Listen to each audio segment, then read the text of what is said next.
Ngayon nyo kailangang magpakatatag ni Zack. Lagi niyong tatandaan, nandito lang kami ng tiyo Manolo nyo. Salamat po, Tia Elisa. Kung wala po kayo, hindi ko alam kung ano ang gagawin ko. Hanggang ngayon, parang ang hirap pa rin natanggapin na wala na ang Itay. Ang saya pa naming nagkukwentuhang tatlo nung isang gabi. Tapos ngayon, wala na siya. Traidor talaga ang sakit sa puso eh. Ang dami pa naman nating plano pagkatapos ng graduation ni Zack. Hindi na niya nahintay ang pagtatapos ng kapatid ko. Excited pa naman siya na umakyat sa stage. Nasaan nga pala ang kapatid mo? Kanina ko pa siya hindi nakikita. Nagkukulong po siya sa kwarto. Alam niyo naman po yun. Ayaw na ipinapakita ang pag-iyak niya. Anumang oras kasi darating na ang taga-punerarya. Kailangan nandito kayo kapag dumating na ang ama ninyo. Tatawagin ko na lang po siya mamaya. Hayaan na lang po muna natin siyang magluksang mag-isa. Sa inyong dalawa, si Zack ang pinakamahina ang loob. Mas sa kanya ako nag-aalala.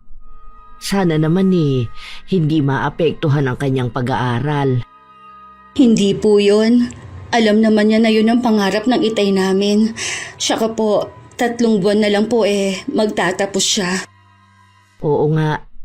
Sa totoo lang, ang swerte sa inyo ni Kuya. Maliban sa mababait kayong mga bata, matatalino pa. Tuwing nag-uusap nga kami, wala na siyang ginawa kundi ang ipagmalaki kayong magkapatid. Swerte din po kami sa pagkakaroon ng tatay na katulad niya. Buong buhay niya, inilaan na talaga niya sa amin. Bigla ko tuloy naalala ang nanay niyo. Mula noon, hindi na talaga siya nagpakita sa inyo. Baka po nasa ibang bansa na siya, kasama ang bago niyang asawa. Yung nakilala niya sa isang dating app. Paano kung bigla na lang siya magpakita sa inyo? Sa totoo lang po, hindi ko alam kung anong magiging reaksyon ko. Nung bata pa kami, lagi ko siyang hinihintay na dumating. Sino ba naman ang ayaw na buo ang pamilya? Pero habang lumalaki, unti-unti ko na rin natatanggap na hindi na siya babalik. Pero kung ako lang, mas gusto ko na hindi na lang siya magpakita habang buhay. Kung ang dahilan lang naman niya magpapaalaga sa inyo. Haya na po yata ang taga-punerarya. Ay, sila nang haiha. Tatawagin ko lang po si Zack. Walang tigil ang pag-iyak namin ni Zack habang inaayos ang kabaong ng tatay namin. Si Tia Elisa na lang ang kumakausap sa mga tauhan ng punerarya. Nang matapos sila sa pag-aayos, hindi na kami umalis ng kapatid ko sa tabi ng kabaong ni Itay. Ate, paano na tayo ngayon? Mula ng Itay. Alam ko na mahirap ang bigla ang pagkamatay ng Itay. Hindi na rin magiging tulad ng dati ang lahat. Pero kailangan nating magpakatatag. Ayaw ng Itay na makita tayong nahihirapan at nalulungkot sa pagkawala niya. Bakit kasi kailangan niya mawala kagad?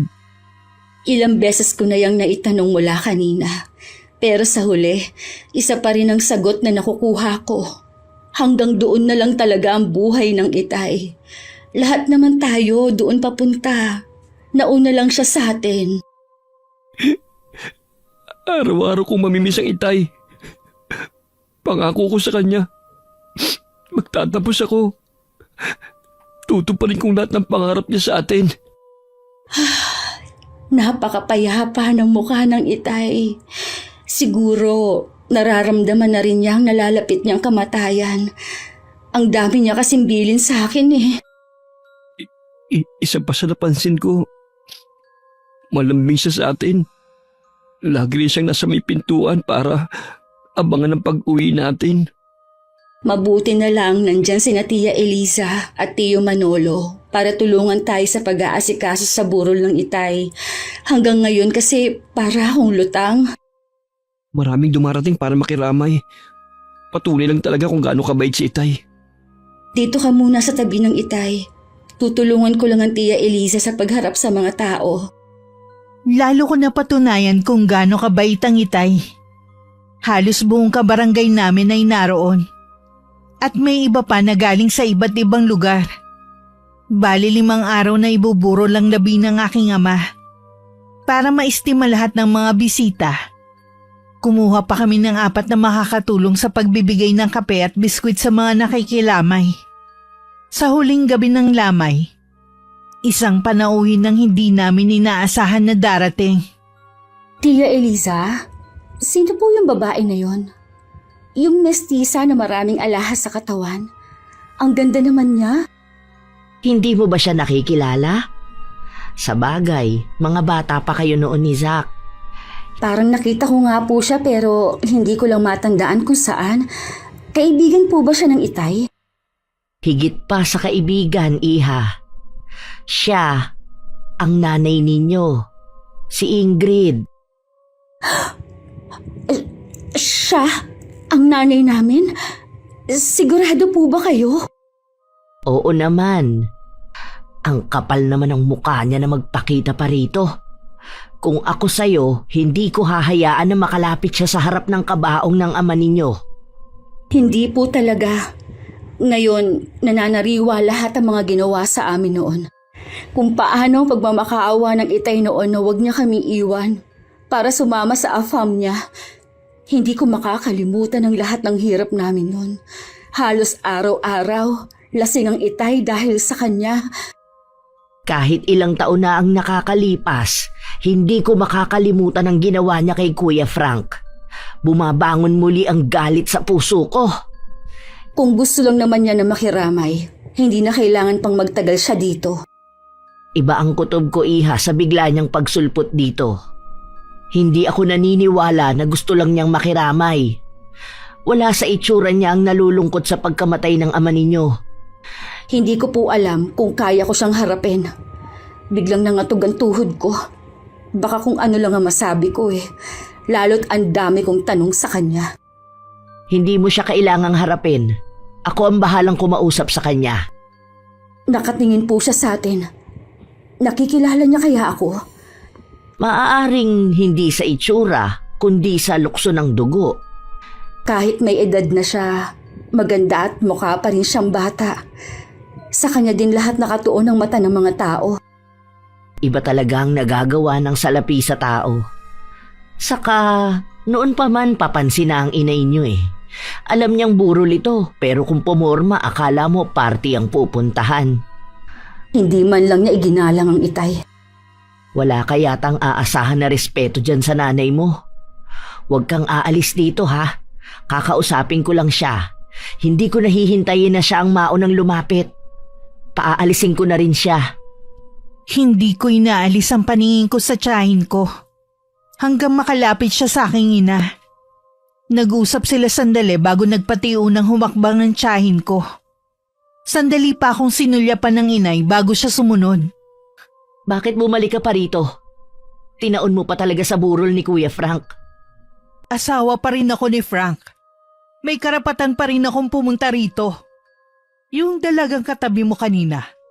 Siya na ba si Micah? Oo, siya na nga.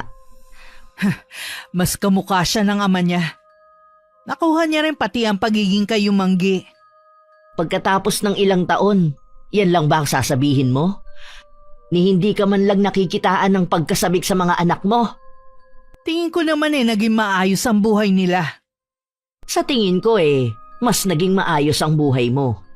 Mula ulo hanggang sa suot mong sandals, lahat mamahalin. Kaya nga tinakasan ko ang buhay ko nun Dahil ayokong habang buhay na maging mahirap. Hindi lang naman ang mahirap na buhay ang tinakasan mo pati na ang responsibilidad mo sa mga anak mo. Matagal nang tapos yun. Hindi naman napariwara ang mga anak ko Alam ko rin kasi na hindi sila pababayaan ni Frank. Sa tingin ko hindi ka narito para kay Kuya Frank at sa mga anak nyo. Ano ba talaga ang sadya mo? Total naman tinatanong mo na. Ang kailangan ko talaga ang mamanahin ko kay Frank. Kahit bali-baliktarin mo man ang sitwasyon, asawa pa rin niya ako. May karapatan ako sa maiiwan na ari-arian ng asawa ko. Anong mana ang sinasabi mo? Mula noon, wala ka na talagang kahihiyan. Hindi mo na iginalang ang lamay ni Kuya Frank. Paano hindi ko na ginalang? Wala naman akong ginagawa ah. Tahimik lang naman ako sa isang tabi. Tapos bigla mo na lang ako nilapitan. Ang mabuti pa, umalis ka na lang. Hindi ka namin kailangan dito. Wala kang karapatan na paalisin ako rito. Asawa ko. At ikaw, pinsan ka lang ni Frank. Kung manggugulo ka lang sa katahimikan ng magkapatid, hindi kami papayag. Poprotektahan namin sila sa abot ng makakaya namin.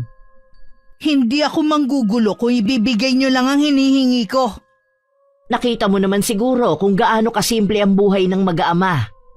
Mula nang magkasakit si Kuya Frank, si Micah na ang umako sa gastusin at pagpapaaral sa kapatid niya. Anong ari-arian ang tinutukoy mo? Ito bang bahay na ito? Para sabihin ko sa'yo, umuupa lang sila dyan. Asawa ko ang may-ari dito. Hindi yan na tinutukoy ko. Kundi ang lupang minana niya sa kanyang yumaong ama. Anong lupa ang sinasabi mo? Alam mo ang tinutukoy ko. May karapatan ako sa lupang yon. At kukunin ko ang parte ko. Wala makakapigil sa akin. Bumalik din naman agad si Tia Elisa pero hindi na niya kasama ang inay. Niyaya ko ng tiyahin ko sa kwarto. Nagbilin lang ako kay Zack na maiwan sa tabi ng kabaong ni Itay. Siya po ba talagang nanay namin? Wala na ngang iba. Hindi man lang niya kami nilapitan ng kapatid ko para kausapin. Nahihiya siguro siyang lapitan kayo. Ilang taon ba naman bago siya magpakita? Sigurado naman na babalik pa siya. Ano daw po ba ang kailangan niya? Dahil sa lupang minana ng iyong ama. Yun po palang rason ng pagbabalik niya. Dahil sa lupang yon. Nagtataka naman ako kung paano yun nalaman ng nanay niyo. Ang lakas talaga ng radar ng babaeng yun basta pera. Nagbilin nga po pala ang Itay na kapag mawala siya, ibenta na namin ang lupang minana niya kay Lolo. Gusto niya po kasing pakinabangan na namin. Dati nga napag-usapan namin ng tungkol sa lupa na yon. Sabi ko, bakit ka ako hindi pa ibenta para pakinabangan niya? Ang sagot niya, mas gusto raw niyang kayong magkapatid ang makinabang. Puro na lang kami ang iniisip ng Itay. May pagkakataon siyang maging masaya ulit noon pero alang-alang sa amin ni Zack, hindi na rin siya naghanap ng makakasama. Kahit kayo lang namang tatlo, naging masaya pa rin naman ang Itay ninyo. Sayang nga lang po, hindi na niya inabot ang pagtatapos ni Zack. Isa po yun sa nagpapabigat sa aming magkapatid. Makikita pa rin naman niya ang pagtatapos ng kapatid mo. Sigurado ako, masaya na ang Itay niyo kung saan man siya naroroon. Mabalik po tayo kay Inay. Ano pong gagawin ko? Nanay mo pa rin siya. Irespeto niyo pa rin sa kabila ng mga ginawa niya. Pero ang tanggapin muli siya sa mga buhay ninyo, huwag mo nang payagan. Hindi na po talaga. Nasanay na rin kami na wala siya. Paano po kung ipilit niya ang karapatan niya sa lupa ng Itay? Kung nabubuhay ang Itay ninyo, ito rin ang sasabihin niya. Sa inyo lang ang lupang yon. Walang karapatan ng nanay ninyo. Kaya gusto ng ama ninyo na maibenta ang lupa na yon para maranasan ninyo ang maginhawang buhay kapag nawala na siya. Saka ko na nga lang po iisipin ang tungkol sa bagay na yan. Ilalaan ko po muna ang oras ko kay Itay hanggang sa mailibing siya. Tama yan. Hayaan mong maghintay ang ina ninyo kung kailan nyo siya mahaharap. Tara na po sa labas. Siguradong dadagsa ang mga makikilamay ngayong gabi. Kinabukasan hindi namin inaasahan na marami ang sasama sa libing ng aming ama. Patunay lang kung gaano siya kabait. Matapos maihatid ang Itay sa huling hantungan, sina Tia Elisa at Tio Manolo na lang ang nagpasalamat sa mga sumama. Nasa tabi pa rin kasi kami ng puntod ng aming ama at walang tigil sa pag-iyak. Parang ang ayaw naming umalis kung hindi nga lang umaambon na. Pagdating sa bahay, sinalubong kami ng matinding kalungkutan. Ngayon ko mas nararamdaman ng sobrang lungkot kesa nung nakaburol pang Itay. Hindi na magiging madali ang paggising natin tuwing umaga. Wala na kasing maghahanda ng kape at almusal natin. Wala na rin mag-aabang sa labas ng bahay sa pag-uwi natin. Wala na rin ang mangungulit ng tawag kapag na-late tayo sa pag-uwi. Ang dami na pala magbabago sa bahay na ito. Ngayong wala na si Itay. Kailangan pa rin nating magpatuloy sa buhay. Yun pa rin ang gusto ng Itay sa atin. Gagawin ko pa rin ang dati ko nang ginagawa. Ayoko namang mag-alala pa sa atin si Itay kung nasaan man siya. Oo nga pala, may kailangan ako sabihin sa'yo. Kung tungkol sa pagbabalik ni Inay, wala akong pakialam sa kanya. Hindi na natin siya kailangan ngayong malalaki na tayo. Siya kasi ang may kailangan sa atin. Bakit? Magpapaalaga na ba siya sa atin? Mukha pa naman siyang malakas ah. Hindi yun ang dahilan. Kaya siya bumalik dahil ang habol niya ang lupang minana ng Itay. Ang kapal naman niya. Iniwan niya ang Itay at sumama sa ibang lalaki. At inabandonan niya tayo nung malilit pa tayo. Tapos ngayon, babalik siya dalang sa lupa ni Itay. Hindi ko nga alam kung paano niya nalaman ng tungkol doon. Ibig sabihin lang nun, meron pa rin siyang mga mata dito sa atin. Yun siguro nagsabi sa kanya. Kung buhay pa ang Itay, hindi rin siya papayag na makakuha ng parte ang Inay. Kaya malakas ang loob niya dahil wala ng Itay natin. Basta huwag kang papayag ate. Hindi siya pwedeng makinabang sa iniwan sa atin. Eh yun din ang sabi ni Tia Eliza. Sana lang huwag niya tayong guluhin. Tingin ko kasi sa nanay natin, eskandalosa at hindi marunong mahiya. Nasabi ko yon dahil hindi man lang siya nahiya na pumunta pa sa buro lang Itay. Kapag ginulo niya tayo, pwede naman natin siyang ireklamo sa barangay. Pakikiusapan ko na lang siya. Huwag nating kalilimutan. Nanay pa rin natin siya kahit ano pa ang ginawa niya. Tsaka ayoko ng eskandalo. Oo ate, hindi naman ako magsasalita ng masama sa harapan niya. Ipakita natin sa kanya kung paano tayo pinalaki ng Itay kahit wala siya sa tabi natin. May mga gabi pa rin na iniiyakan ko ang pagkawala ng Itay. Ganon din ang kapatid ko. May mga umaga na tahimik lang kami dahil lagi namin naaalala ang Itay. Yun lang kasi ang mga sandali na madalas kami magkakasabay kumain. 1 linggo na rin na nakalipas nang muling magpakita ang Inay. Kahit kabado, pinilit ko pa rin na maging kalmado sa harapan niya. Nakakailang din ang pakiramdam na mag-ina kami pero para kaming estranghero sa isa't isa. Nandun nga pala ako sa sementeryo nung libing ng tatay niyo. Hindi na nga lang ako lumapit pa. Bakit po kayo nagpunta dito? Alam mo, una sa lahat gusto ko kayong makita ng kapatid mo. Nasa na nga pala si Zach? May pasok po siya ngayon. Oo nga pala. Ilang buwan na lang gagraduate na siya. Sayang no, hindi na nahintay ng ama niyo. Oo nga po, pero kailangan na rin po naming tanggapin na hanggang doon na lang po talaga ang Itay. Alam mo sa nakikita ko sa'yo malakas ang loob mo. Mula po mga bata kami ni Zach, marami pong itinuro sa amin ng Itay. Isa na po doon kung paano maging matapang para harapin ang mga pagsubok. Mabuti na rin na hindi kayo tumulad sa ama ninyo na hindi nakatapos. Kaya nagtsatsaga lang sa pamamasada ng tricycle. Dahil po sa pamamasada, napakain at napag-aral niya po kami ni Zach. Kahit po mahirap lang kami, masaya at kontento kami sa buhay na kayang ibigay ni Itay. Alam ko naman na masama ang loob niyo sa akin nang iwan ko kayo Pero sana maunawaan ninyo ko. Hindi ko na talaga kinayang hirap ng buhay noon.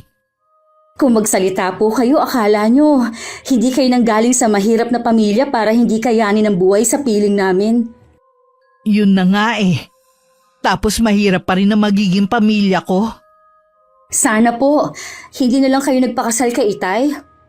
Umpisa pa lang, alam na ninyong mahirap siya Hindi yung kung kailan kayo nagsasama na, sa kanya siya iiwan. Akala ko kasi mabibigay niya ang buhay na pinapangarap ko noon. Natupad naman na po ang pangarap ninyong buhay Kaya bakit pa kayo nagbalik? Nabanggit na siguro ni Tia Elisa niyo ang sadya ko. Kung tungkol po sa lupa na minanan ng Itay kay Lolo, huwag na po kayong umasa. Sa amin lang yon iniwan ng Itay. Wala kayong karapatan doon. Huwag ka namang swapang iha. Asawa pa rin ako ng ama ninyo. Ako ang mas unang may karapatan doon kesa sa inyo ng mga anak. Kayo po ang swapang. Pagkatapos ng 20 taon, saka lang po kayo magpapakita para ipilit ang karapatan ninyo sa lupa ng Itay? Kahit ano pang sabihin mo, kasal kami ng tatay mo. Kukunin ko kung anong nararapat para sa akin. Kaya kung ako sa'yo, makipagtulungan ka na lang sa akin. Hindi po ako makikipagtulungan sa inyo. Wala po kayong aasahan sa akin. Alam mo, Iha, kahit noon pa nakukuha ko na ang gusto ko. Kaya huwag ka na magbatigas pa. Sa nakikita ko po sa inyo, maganda na ang buhay ninyo ngayon. Mayaman na kayo. Bakit kailangan niyo pang pag-interesan ng lupa ng Itay? Ang akin lang naman kinukuha ko ang para sa akin. Wala naman siguro masama doon. Wala po kayong makukuha sa amin. Ito rin ang sasabihin ng Itay kung sakaling buhay pa siya. Kakausapin ko na lang siguro ang abogado ko tungkol sa bagay na to. Kayo pong bahala. Pasensya na po hindi naman sa ipinagtatabuyan ko kayo.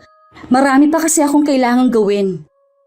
Nang makaalis ang inay, agad kong pinuntahan si Tia Elisa na kararating lang din sa bahay nila. Ikinuwento ko sa kanya ang pagpunta ng inay. Sayang, hindi kami nagkita. Di sana napagtulungan natin siya. Si Chang talaga. Parang gagawin niyo naman yun. Nakakainis kasi ang dahilan kung bakit siya bumalik Nagawa ko naman po siyang harapin kanina. Habang kausap ko nga siya, nai-imagine ko na baka bigla na lang niya akong yakapin. Pero hanggang makaalis siya, hindi po nangyari Wala man lang akong nakitang pananabik sa kanya. Aminin mo man o hindi, alam ko na nasasabi ka rin sa pagmamahal ng isang ina. Kahit puno kayo ng pagmamahal sa tatay ninyo at pag-aaruga ko, iba pa rin kasi ang isang ina. Wala talaga siya ni katiting na pagmamahal sa amin. Pera lang ang mahalaga sa kanya. Kahit ano pa ang maging desisyon yung magkapatid, nandito lang kami ng tiyong nyo. Salamat po. Alam ko pong lagi kayong nariyan. Ano kaya ang naging buhay ng nanay mo mula nang iwan kayo, no?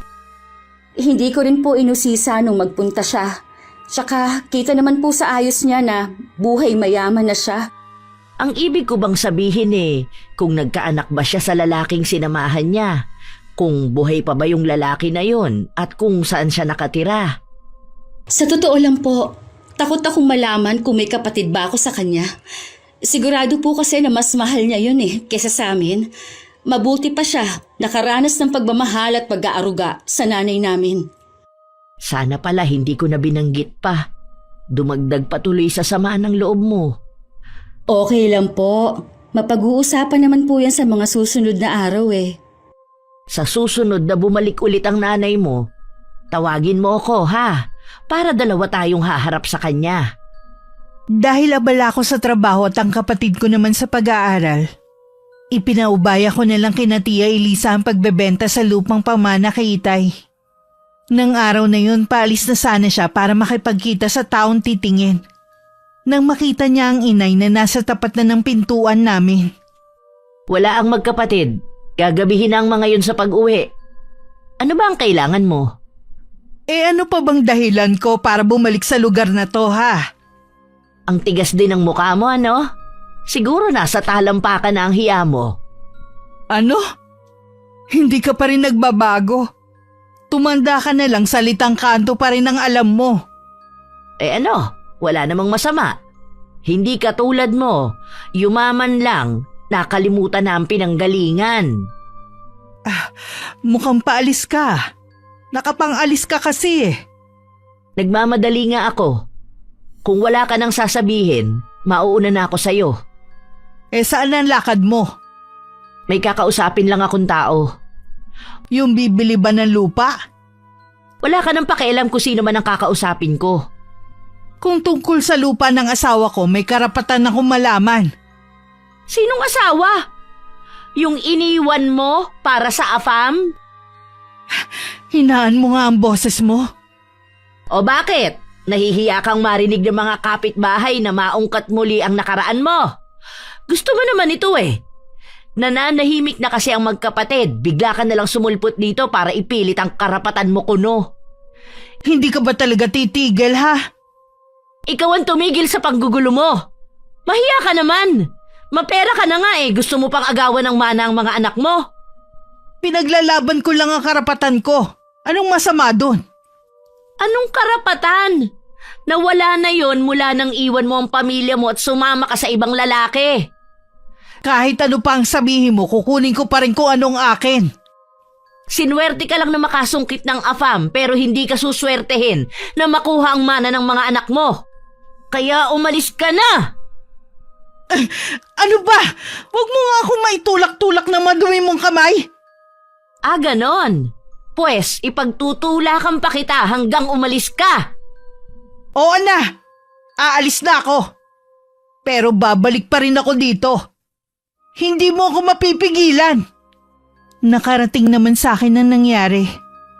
Imbes na nagdadalamhati pa rin ako sa pagkamatay ng itay namin, natatabunan na yun ng pag-aalala sa pwedeng gawin ng inay. Hindi ko na napigilan pa ang sarili ko kanina. Kaya naman naitulak ko na siya. Ibigay na lang kaya natin ang hinihingi niya.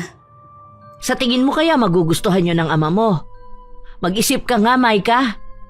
Hindi nga po siguro, pero tingin ko po kasi hindi titigil ang inay sa panggugulo sa atin. Alam niyo naman po na hindi kami sanay sa gulo. Kilala ko ang nanay mo. Kahit makuha pa niya ang gusto niya, hindi pa rin niya kayo titigilan. Sarili lang niya ang minamahal niya. Hanggat meron siyang nakikita na pwedeng pakinabangan sa inyo, hindi niya kayo patatahimikin. Kakausap po ako ng abogado para malaman kung anong dapat gawin. Mabuti pa nga, iha. Akala yata ng nanay mo porke mayaman na siya, pwede na niyang makuha ang lahat ng gusto niya sa isang pitik ng daliri lang. Sana hindi na lang siya nagpakita ulit. Kung sakit lang pala ng ulo, dala niya. Ihanda niyo lang ang mga kalooban ninyo. Sigurado na marami pang gagawin ng nanay niyo na pwedeng ikasama ng loob ninyo ni Zach. Meron pa po bang masasakit sa ginawa niyang pag-iwan sa amin noon? Oo nga, tuwing naaalala ko ang gabing yun. Hanggang ngayon, nasasaktan pa rin ako para sa inyo. May mga babae talaga na handang iwan ng pamilya para sa ibang lalaki. Baka nga po si inay ang leader nila eh. Baka nga. Natutuwa naman ako kahit papano Naghagawa mo pang magbiro. Alam kong nagdadalamhati ka pa rin sa pagkawala ng tatay niyo. Habang buhay na po kami magdadalamhati ni Zach. Pero sabi ko nga, kailangan pa rin namin magpatuloy sa buhay. Tama yan, iha. At isa pa, sa'yo huhugot ng lakas ng loob ang kapatid mo. Kaya nga po, lagi kong ipinapakita kay Zach na matapang ako. Kahit minsan po nangihina din ako. Maiba nga pala ako. Kanina kasi, naikwento ko sa tiyuhin niyo ang nangyari. Nag-aalala siya sa inyo. Baka daw gusto niyong lumipat sa bahay namin. Tatanungin ko po si Zach. Napansin ko po kasi nitong mga huling araw lagi siyang tulala. Kahit po kasi saan namin ipaling ang mga mata namin, puro alaala ng itay ang nakikita namin. Alam mo naman sa inyong magkapatid siya ang malapit sa tatay niyo. Wala pa kasi siyang 1 taon noon nang iwan kayo ng nanay niyo. Kaya nga po naisip ko na baka makakabuti sa kanya kung lilipat muna kami ng tirahan. Sabihan niyo lang ako kung anong desisyon ninyo. Para na namin kayong mga anak. Pagdating po ni Zach mamaya, kakausapin ko agad siya. Maliban sa gabi na nakainom pa si Zach nang dumating na labis kong ipinagtataka. Hindi kasi umiinom ang kapatid ko. Dahil doon bigla ako nakaramdam ng galit. Nasermonan ko tuloy ng wala sa oras. Kailan ka pa natutong uminom, ha? Pasensya ka na, ate. Napasubo lang ako sa barkada Huwag ka nang sasama sa mga kaibigan mo na yon kung pag-iinom lang din ang ituturo sa'yo. Ate naman, bakit ka naman ganyan? Minsan lang ako uminom, galit ka na kagad. Hindi ka nga umiinom kaya nagtataka ako. May problema ka ba na hindi mo sinasabi sa akin, ha? Wala akong problema. Hindi ako naniniwala. Nararamdaman ko na meron kang tinatago. Gusto ko lang makalimot. Makalimot saan? Kung tungkol sa pagkamatay ng itay, napag-usapan na natin yan, di ba? Magiging matatag tayo para sa kanya. Unti-unti ko na rin naman natatanggap ang pagkawala ng itay. Pero hindi yung pagbabalik ng inay natin. Apektado rin ako sa pagbabalik niya. Lalo't hindi maganda ang intensyon niya. Mangako ka, ate. Hindi mo siya bibigyan ng parte ng lupang pamana sa atin ng itay. Wala siyang karapatan doon. Pagkatapos ang ginawa niyang pag-iwan sa atin. Huwag ka mag-alala. Ni piso, wala siyang makukuha sa atin. Kaya alisin mo na yung pag-aalala mo. Salamat, ate. Sorry kung uminom ako at naglasing pa. Gusto ko lang kasi makalimot eh. Huwag mo nang uulitin ang pag-inom mo ng alak. Hindi yan mabuti sa kalusugan mo. At kung may problema ka, maliit man o malaki, nandito lang ako para makinig. Pangako, ate. Hindi na ito mauulit pa. Mabuti naman, nagkalinawan na tayo. Kumain ka na ba? Hindi pa, ate. Hindi pa rin ako kumakain dahil hinihintay nga kita. Ipagtitimpla rin kita ng kape para mawala yung kalasingan mo. Tutulungan natin sa paghahain. Wag na. Maupo ka na lang dyan. Baka mahilo ka pa eh. Meron din pala akong sasabihin sa'yo. Ano yun, ate? Kinausap ako ni Tia Eliza kanina. Baka daw gusto nating lumipat sa bahay nila. Iiwan natin ang bahay na ito? Hindi naman talaga ating to eh. Tsaka, tingin ko, hindi tayo makakausad kung lagi na lang nating maaalala ang itay sa bahay na to. Ikaw, ate, kung anong desisyon mo. Magulo pa kasi ang utak ko ngayon eh. Ikaw na munang bahala magdesisyon kung anong makakabuti sa atin. Naisip ko rin kasi, baka lagi tayong pupuntahan ng inay dito. Paano kung ikaw lang ang madatnan niya? Mabuti yung kasama natin si Tia Eliza. Ayoko siya makita hanggat maaari. Matagal ko nang tanggap na wala tayong nanay. Unti-untiin na natin ang pag-aayos ng gamit. Tamang-tama, bukas wala akong pasok sa trabaho. Ganon din ikaw. Tulungan mo na lang ako bukas, ha? Pagkatapos na lang siguro ng 40 days tayo lumipat. Oo naman. Yun talaga ang plano ko. Sige na. Kumain na tayo para makapagpahinga ka na. Kinabukasan maaga ako nagising. Nang mga oras na yun tulog pa si Zach nang silipin ko sa kwarto niya. Habang nag-aayos ako ng mga gamit sa sala lumabas ng kwarto ang kapatid ko. Pareho pa kami nagulat nang dumating naman ang inay. At tuloy-tuloy lang siyang pumasok. Mukhang abala kayo ngayon ah. Hindi sana istorbo ang pagdating ko. Hello Zach. Gwapo ka. Yun nga lang ang payat mo.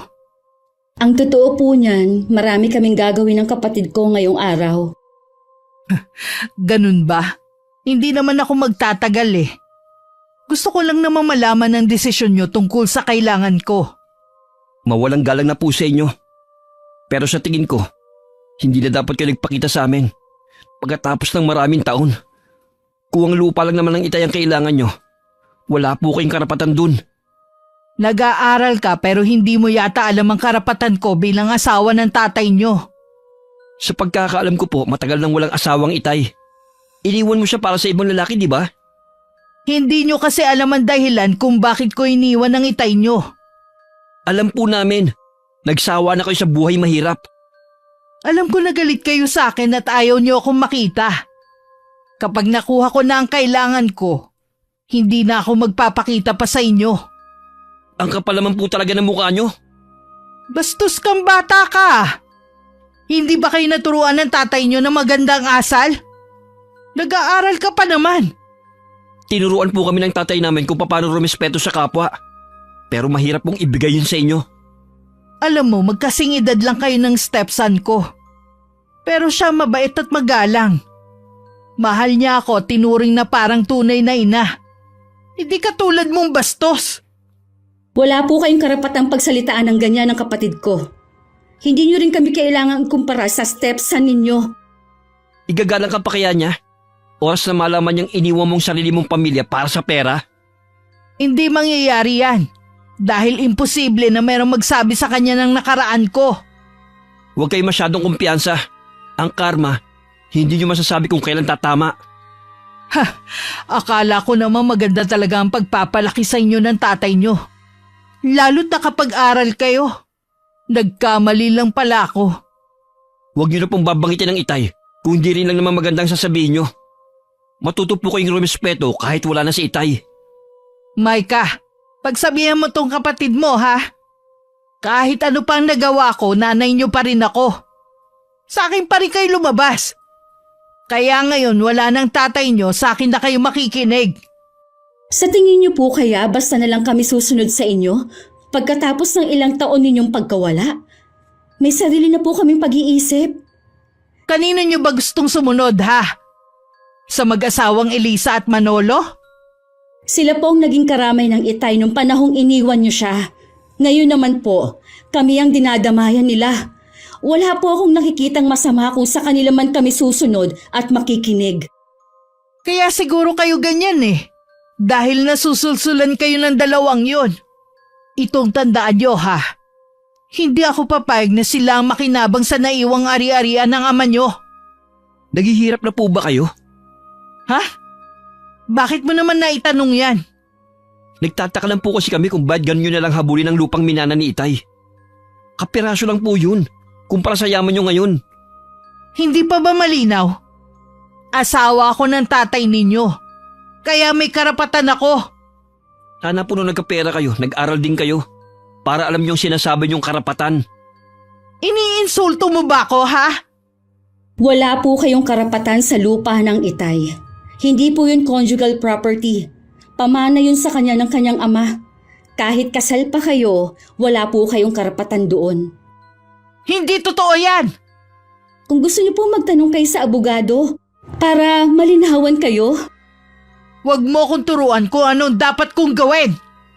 Ngayong alam nyo na, huwag na kayong bumalik pa kahit na kailan. Akala nyo ba gusto ko kayo makita?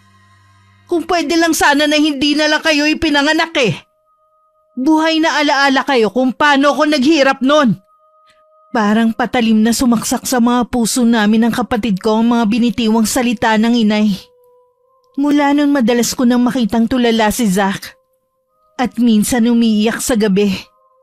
Alam ko masyadong dinamdam ng kapatid ko ang mga sinabi ng inay. Kawawa naman ang kapatid mo. Mababaw kasi ang luha ng kapatid mo, parang tatay mo eh. Kahit po ako sobrang nasaktan sa mga sinabi ng inay eh. May ganun palang magulang. Sa halip na magpakumbaba, siya pa ang galit at masakit magbitaw ng salita. Pasensya na kayo kung wala ako nung mga oras na yon. Hindi ko kayo naipagtanggol sa nanay nyo.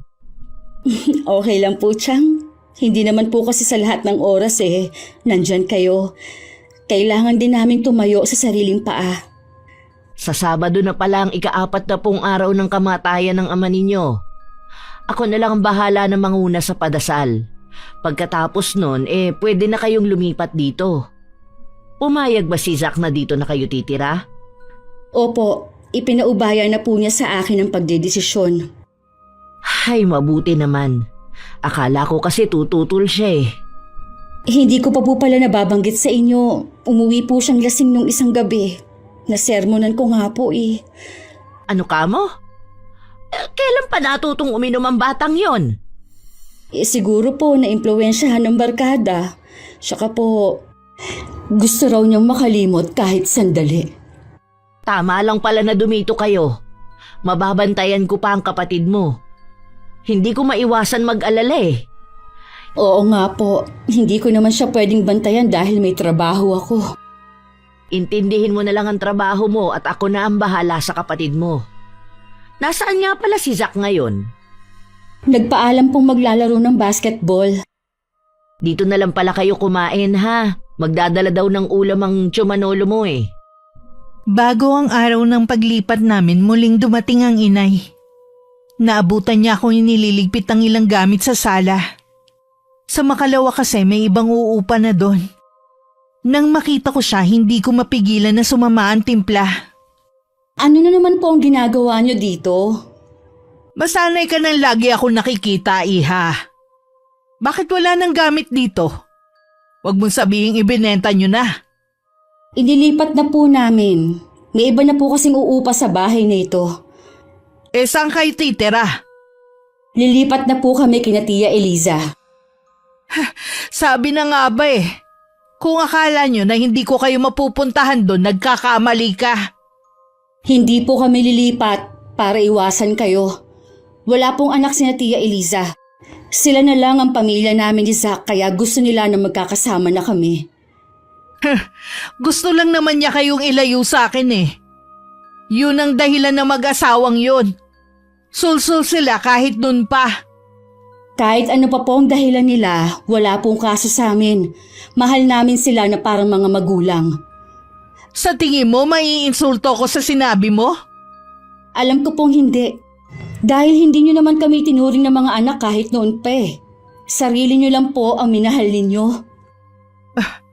Sige na, pag-usapan na natin ang tungkol sa lupa. Nagtanong na po ba kayo sa abogado ninyo?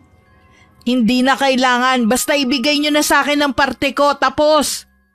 Kung ako sa inyo, tumigil na kayo sa pagpunta dito. Wala po kayo mapapala kundi pag-aaksaya lang ng oras. Hindi ako papayag. Kakasuhan ko kayo. Mga walang modong anak. Gawin niyo po. Nagsasawa na rin ako sa mga masasakit ninyong sinasabi eh.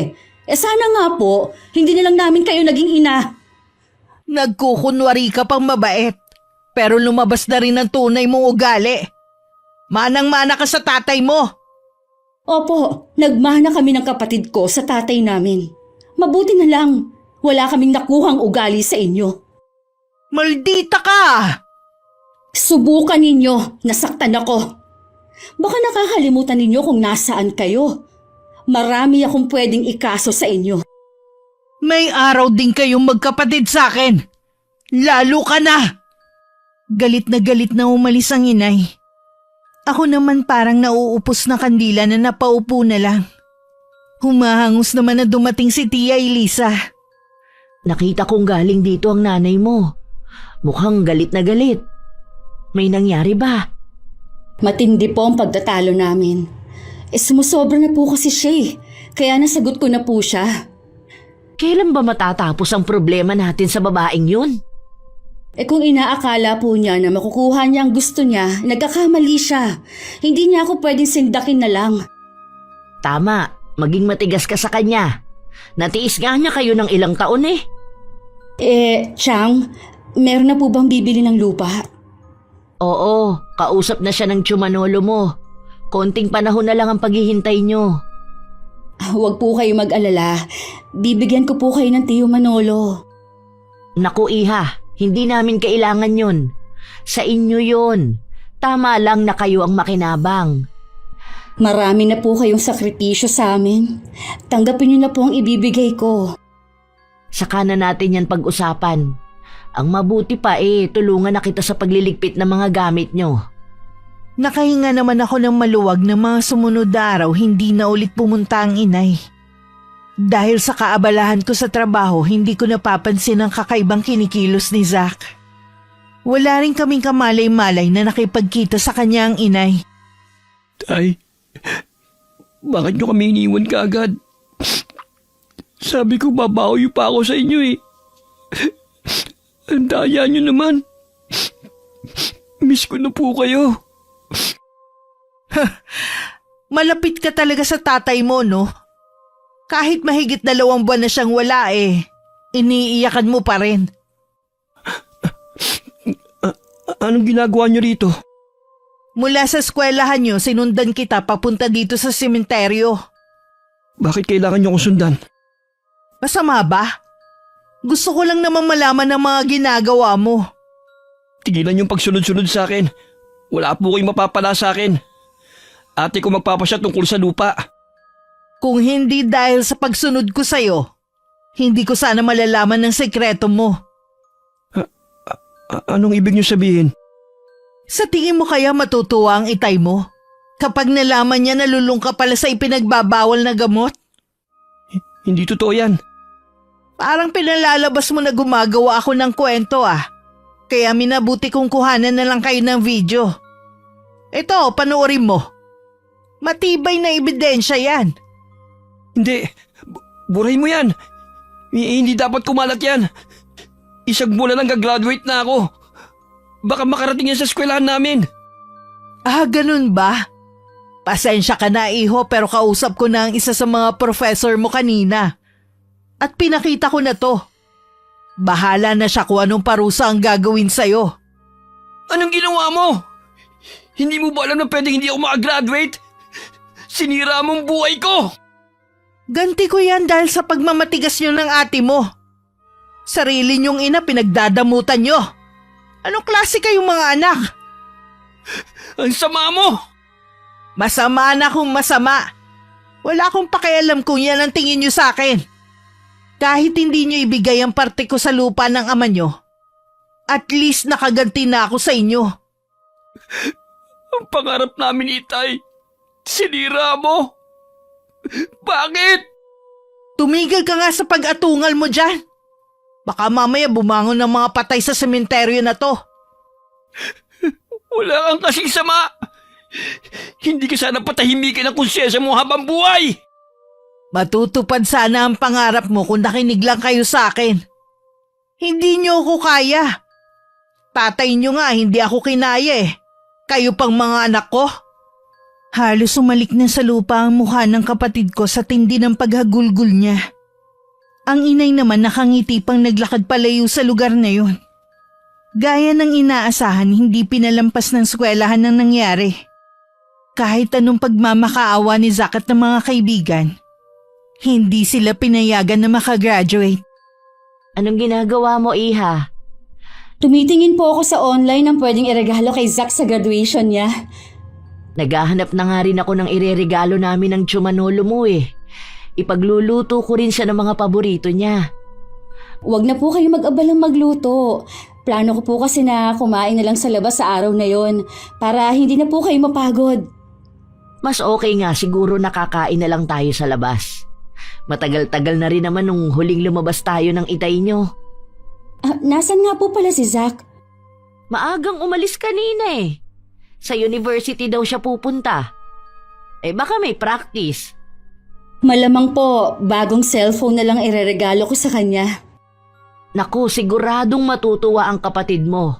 Hindi naman kasi siya palahingi sa inyo Nakita ko nga na luma na ang cellphone niya at may basag na. Napakabait naman po ni Zack kahit nung bata pa. Hindi siya maluho kahit kaya ko namang ibigay. Mahina nga lang ang loob. Nitong mga huling araw nga laging malalim ang iniisip niya.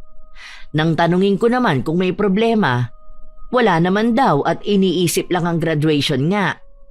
Hindi lang po siguro siya makapaniwala na magtatapos na siya. Oo nga. Maiba nga pala ako. Hindi na yata nagpakita ulit ang nanay niyo. Baka po natauhan na rin. Wala naman po talaga siyang habol dahil pamana ang lupa na yon kay Itay. Siguro po may nakausap na siyang abogado. Ang yabang kasi niya Sana nga wag na siya magpakita. Baka mamaya kasi nagpapalamig lang yun. Ipagdasal po natin na sana tuluyan na siyang manahimik. Oo nga, magtitirik pa ako para ipagdasal siya. Sana lang tablan siya. Si Tia Eliza talaga. 1 linggo na lang graduation na ng kapatid ko. Handa na rin ang mga regalo namin sa kanya. Minsan pag uwi ko, nadatnan ko siyang nakatingin sa damit na isusuot niya. Excited ka na, no? Oo, ate. Itong damit na ito, kami pa ni tatay ang bumili. Tapos, bilang araw na lang inatake pa siya. Ay, alam ko, namimiss mo na siya. Ganon din naman ako Sigurado, masaya siyang nakatingin sa'yo. Sa wakas, pakakaakyat ka na rin sa stage. Ate! Binata ka na, pero iyakin ka pa rin. Sorry ate. Bakit ka nagsasorry? Basta ate. Sorry talaga. Tandaan mo, mahal na mahal kita. Mahal na mahal din kita.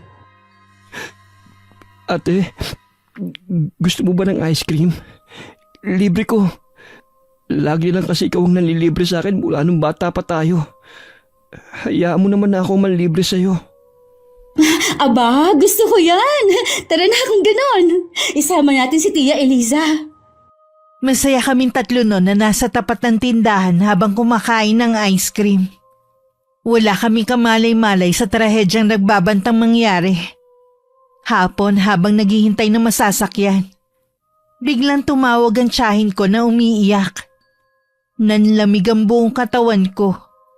At parang gusto nang bumigay ng mga tuhod ko habang nakikinig sa kabilang linya. Sa nanlalabong paningin, pinara ko ang taxi at nagpahatid sa ospital. Ano pong nangyari kay Zach? Ano ang inom niya? Nagtaka na kasi ako kung bakit ang tagal niya sa loob ng banyo. Kumakatok ako pero hindi siya sumasagot. Bigla akong kinabahan kaya pinuwersa na ng tsumalolo mo ang pinto. Nakita nga namin, bumubula at umuusok na ang bibig niya. Ininom ni Zach yung galon ng muriatic acid. Hindi! Bakit, Zach? Bukas ng graduation mo. Nasaan na po ang kapatid ko? Ha? Gusto ko siya makita. Maika! Ginawa lahat ng doktor para mabuhay si Zach. Maniwala ka. Sinubukan nila siyang iligtas.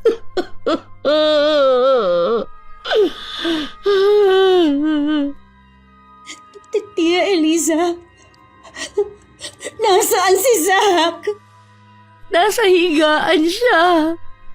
Kakalabas lang ng doktor at nurse. Zach? Nandito na si ate. Bakit? Bakit nakataklob siya ng kumot? Tanggalin niyo! Baka hindi siya makahinga eh. Maika, wala na si Zach. Hindi totoo yan. Marami kaming planong dalawa. Hindi niya magagawang iwan ako mag-isa. Hindi makasarili ang kapatid ko. Zach!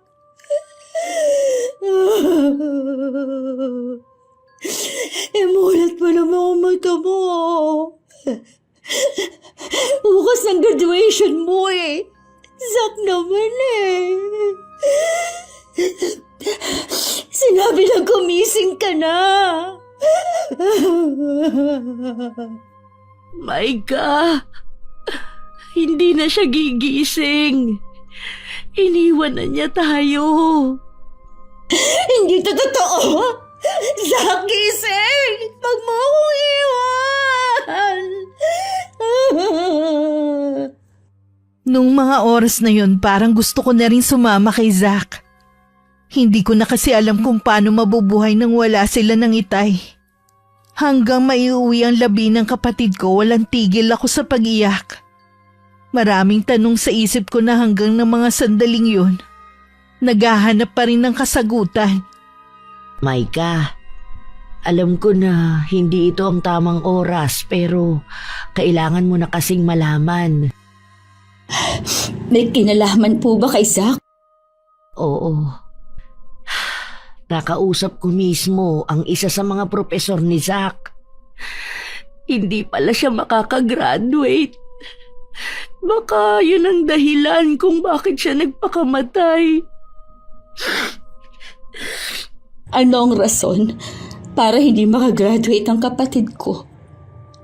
Okay naman po ang grades niya.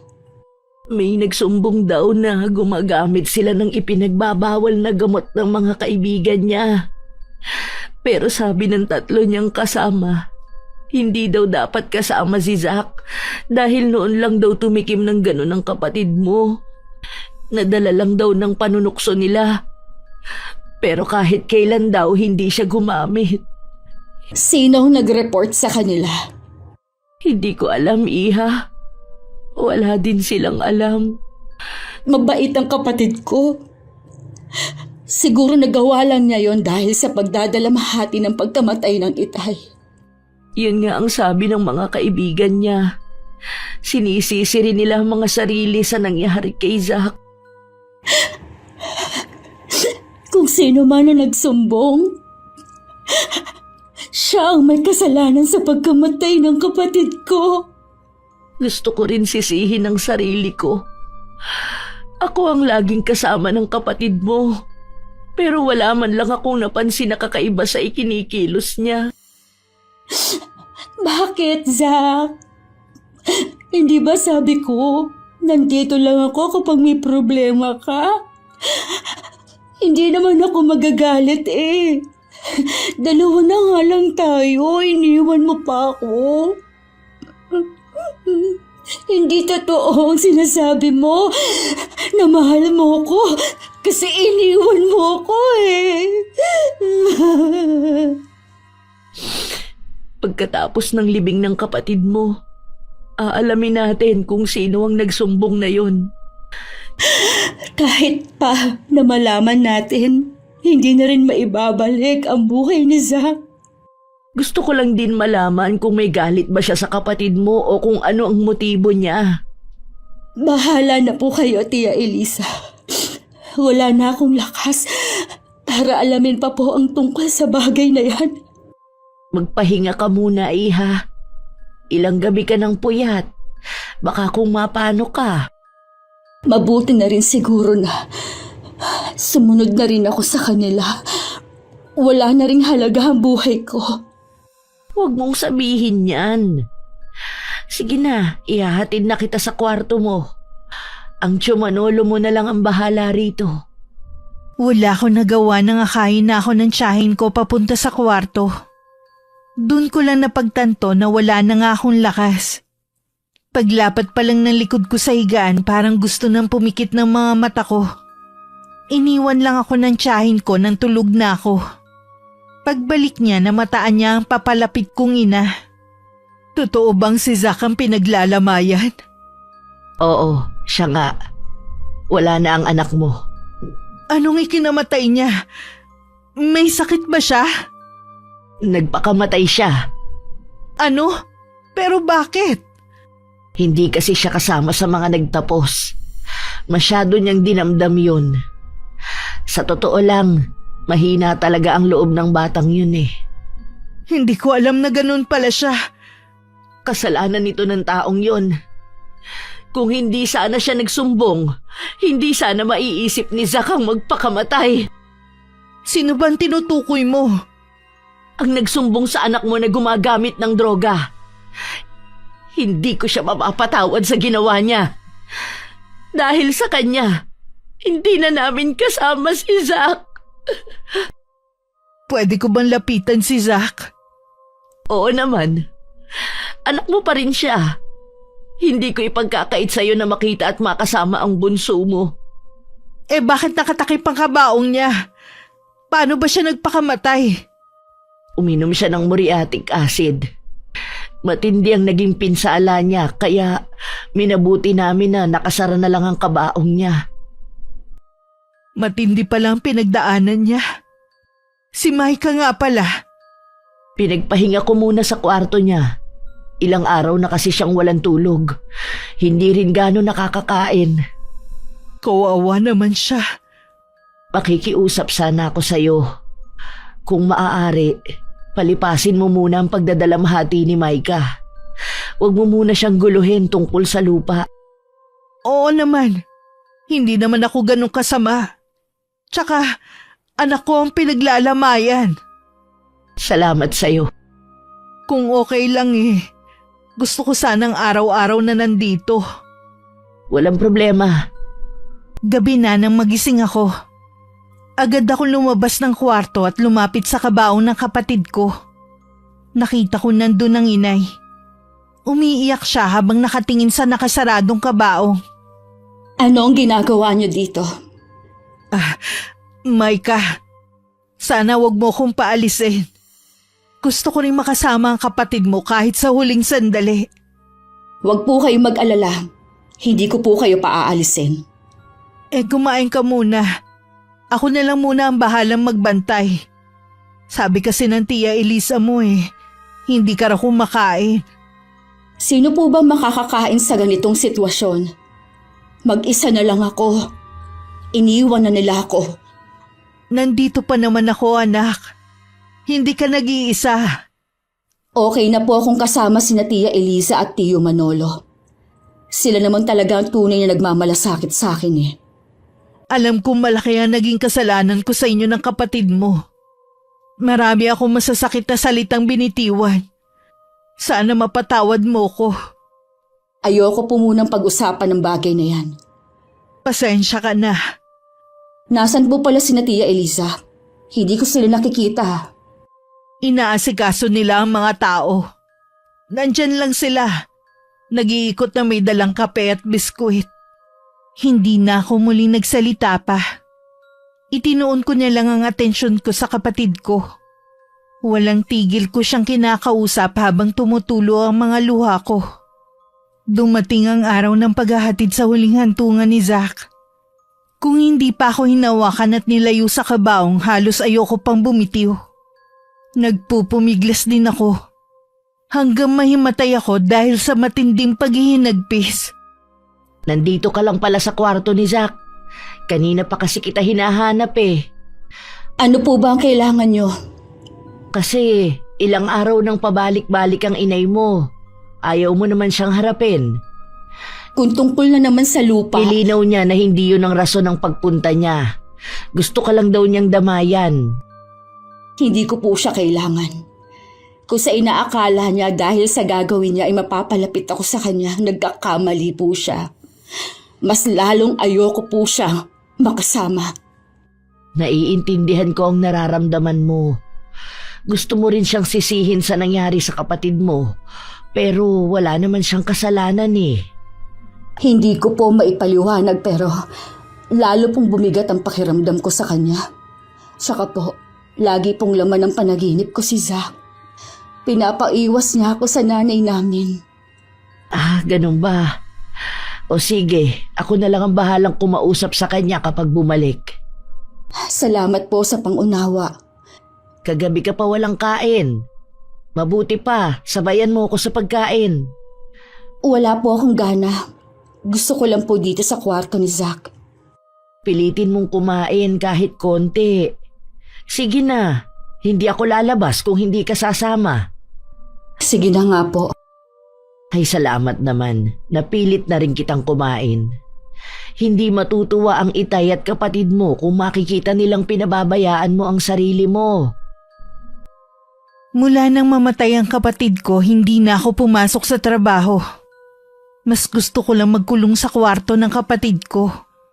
Kinabukasan dumating muli ang inay. Hinayaan naman ng tiyahin ko na masilip niya ako. Sa tingin ko wala na sa tamang katinoan si Maika.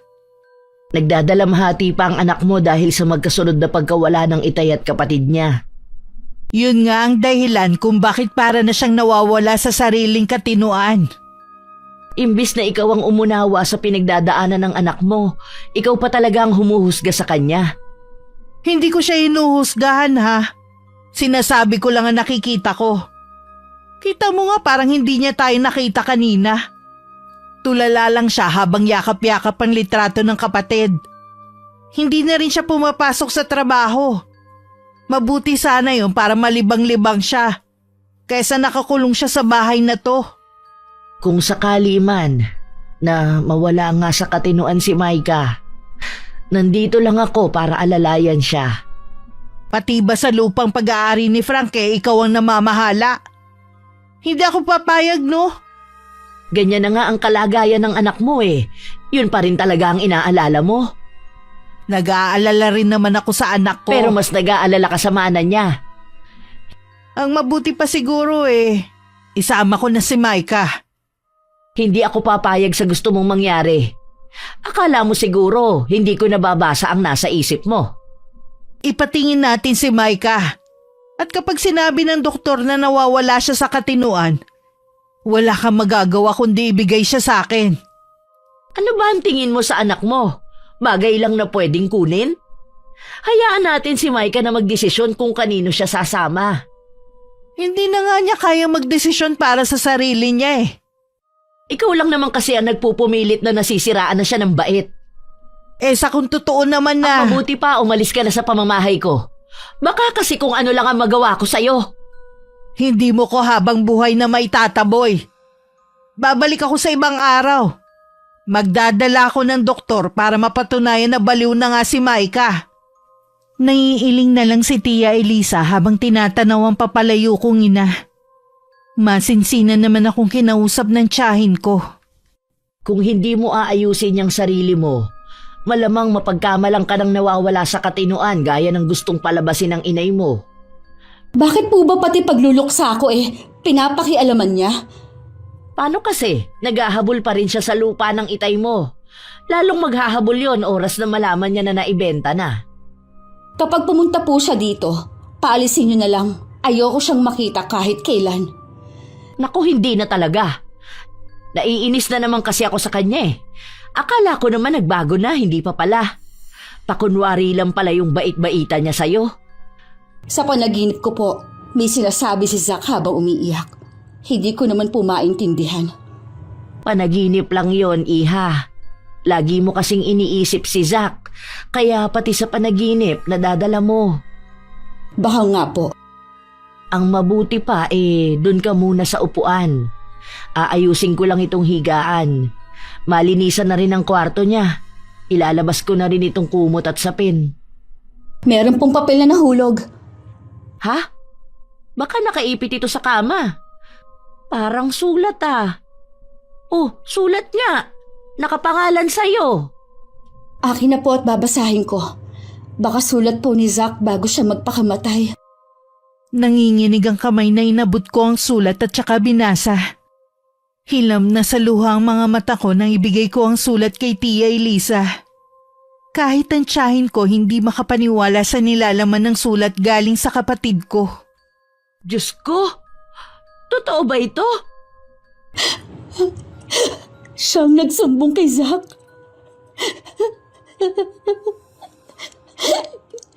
Ginawa niya yun para makaganti sa akin. Ang sama niya.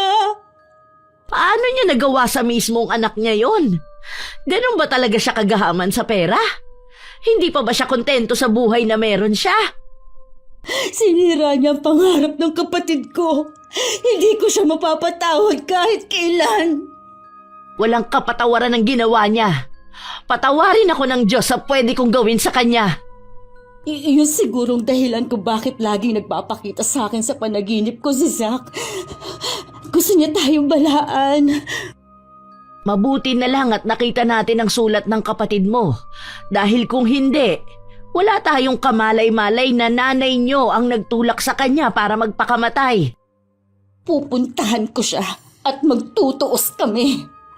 Saan mo naman siya pupuntahan? Hindi natin alam kung saan siya nakatira. Hintayin na lang natin kung kailan siya pupunta rito. Sana hindi na lang siya nagpakita sa amin. Sana buhay pa ang kapatid ko. Kung ano ang nararamdaman mo, ganun din ako. Gusto kong gumanti sa kanya.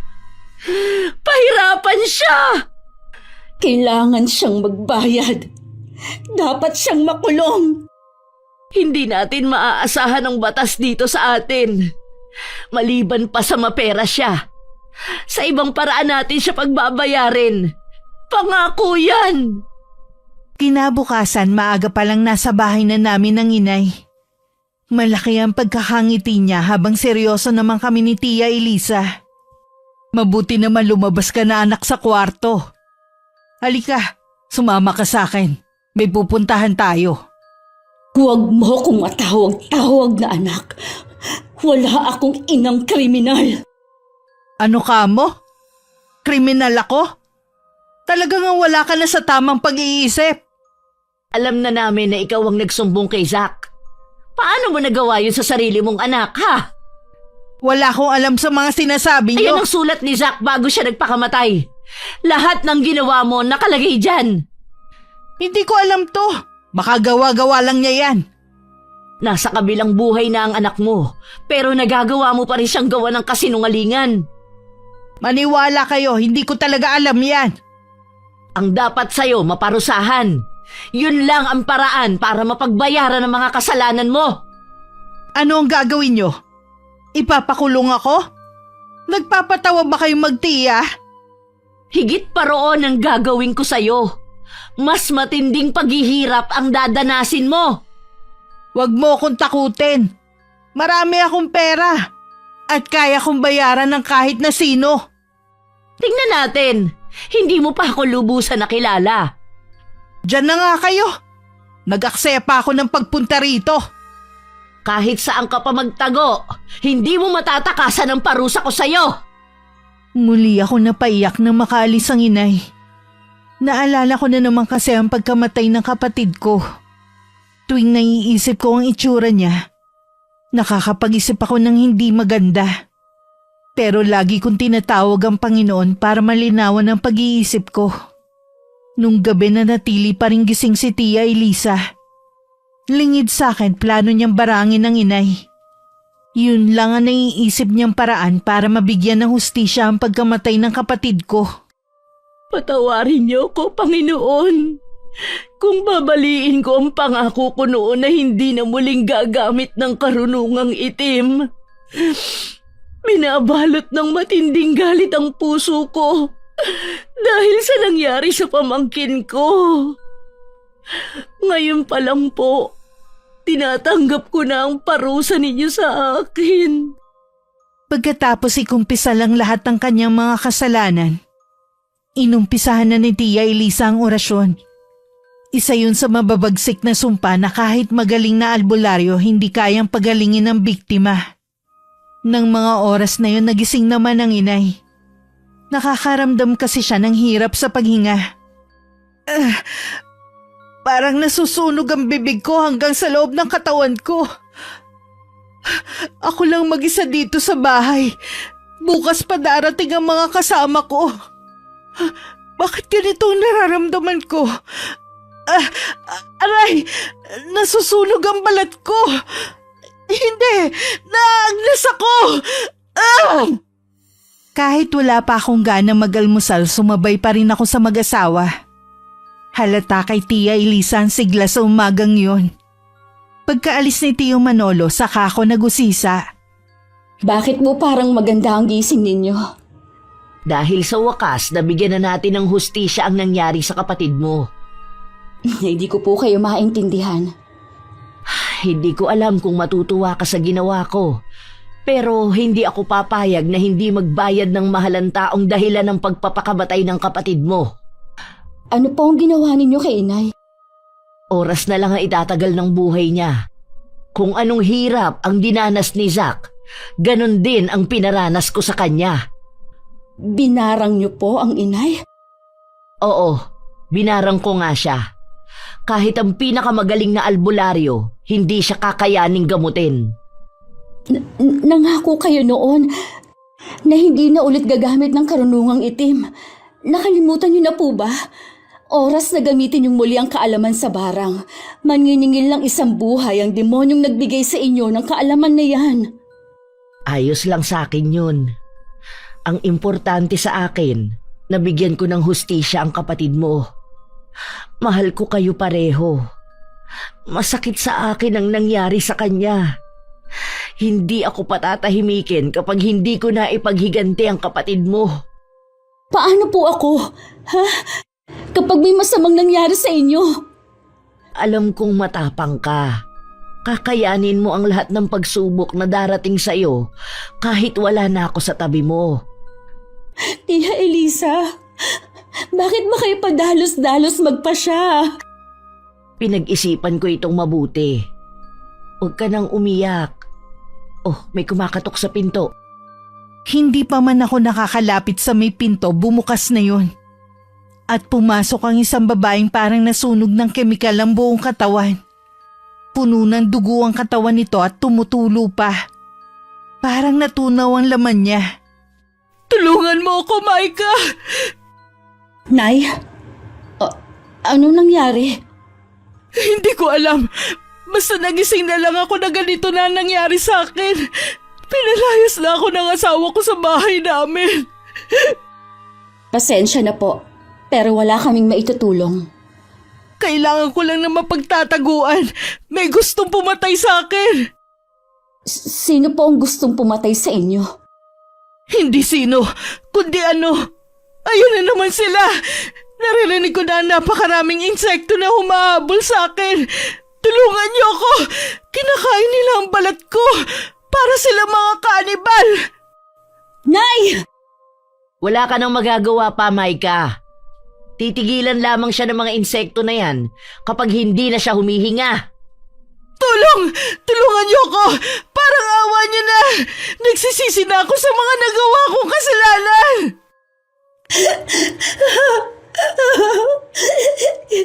Inay! Sana hindi ka nalang nagbalik sa lugar na ito. Yan ang kabayaran mo sa mga nagawa mong kasalanan.